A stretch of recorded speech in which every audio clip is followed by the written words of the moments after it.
क्या आफिया वाकई अहमर को छोड़कर फहद से शादी कर लेगी? क्या अहमर की मोहब्बत और वफादारी इतनी आसानी से हार जाएगी? और सबसे बड़ा सवाल, क्या नाज़ीन आखिरकार अपनी माँ की सारी हकीकत शारिक के सामने बता देगी, या एक और ऐसा झूठ बोलेगी जो पूरे घर को तबाही के दहाने पर ले जाएगा? नाज़रीन, जिस बात का अहमर को सबसे ज्यादा डर था, आखिरकार वही हो गया। आफिया ने अहमर से तलाक लेने का फैसला कर लिया था। उसे अब लगने लगा था कि फहद के साथ शादी करना ही उसके मुस्तकबल के लिए बेहतर होगा, और उसके वालिद के कारोबार में भी उसे फहद के साथ मिलकर काम करना चाहिए। यह फैसला अहमर के लिए किसी क़ियामत से कम नहीं था।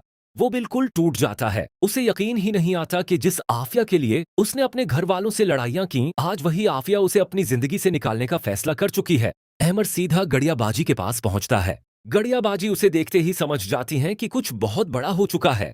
अहमर, क्या हुआ? अहमर खुद को रोक नहीं पाता। वो गड़ियाबाजी के सामने बैठकर फूट फूट कर रोने लगता है। बाजी, मुझसे आखिर ऐसी कौन सी गलती हो गई? मैंने आफिया को कभी धोखा नहीं दिया, कभी उसकी इज्जत नहीं की, फिर आज वो मुझे छोड़ना क्यों चाहती है? गड़ियाबाजी उसे सीने से लगाकर कहती हैं, बेटा, कुछ फैसले गुस्से में नहीं किए जाते। अगर आफिया आज किसी के बहकावे में आकर तुम्हें छोड़ रही है, तो वक्त आने पर उसे खुद अपनी गलती का एहसास होगा। अहमर आनिसो साफ करते हुए कहता है, लेकिन बाजी, अगर वो चली गई तो मैं उसे वापस कैसे लाऊंगा? गड़ियाबाजी के पास भी इस सवाल का कोई जवाब नहीं होता।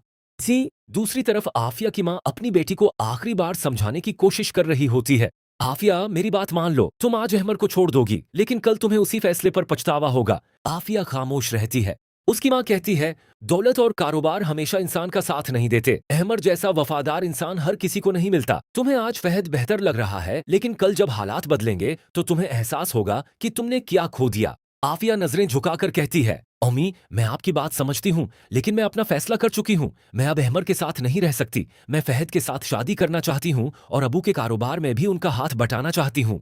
माँ की आंखों में आंसू आ जाते हैं। बेटी, मैं तुम्हें रोक नहीं सकती, लेकिन एक माँ होने के नाते इतना जरूर कहूंगी कि इस फैसले के बाद अगर तुम्हें पछतावा हुआ तो शायद बहुत देर हो चुकी होगी। इधर दूसरी तरफ शारिक को भी आखिरकार नाज़ीन की माँ की हकीकत पर शक होने लगता है। वो नाज़ीन को अपने सामने बिठाकर सख्त लहजे में कहता है, नाज़ीन, अब बहुत हो चुका, मुझे सब कुछ सच सच बताओ। नाज़ीन घबरा जाती है। क्या बताऊं? शारिक गुस्से में कहता है, तुम्हारी माँ ने उस घर में जो कुछ किया मुझे सब पता चल रहा है। बिलाल की बीवी रानी के साथ जो हुआ वो भी इत्तेफाक नहीं था। तुम्हारी माँ ने जानबूझकर ये सब किया था, है ना? नाज़ीन के चेहरे का रंग उड़ जाता है। शारिक को मजीद करीब आकर कहता है, मैंने तुम्हें बहुत बर्दाश्त किया है, लेकिन अब मेरी बर्दाश्त खत्म हो चुकी है। अगर तुमने आज मुझे सच नहीं बताया तो मुझे सिर्फ 3 लफ्ज बोलने में देर नहीं लगेगी। मैं तुम्हें तलाक देता हूँ। ये सुनते ही नाज़ीन के कदमों तले जमीन निकल जाती है। वो फूट फूट कर रोने लगती है। शारिक, ऐसा मत करो,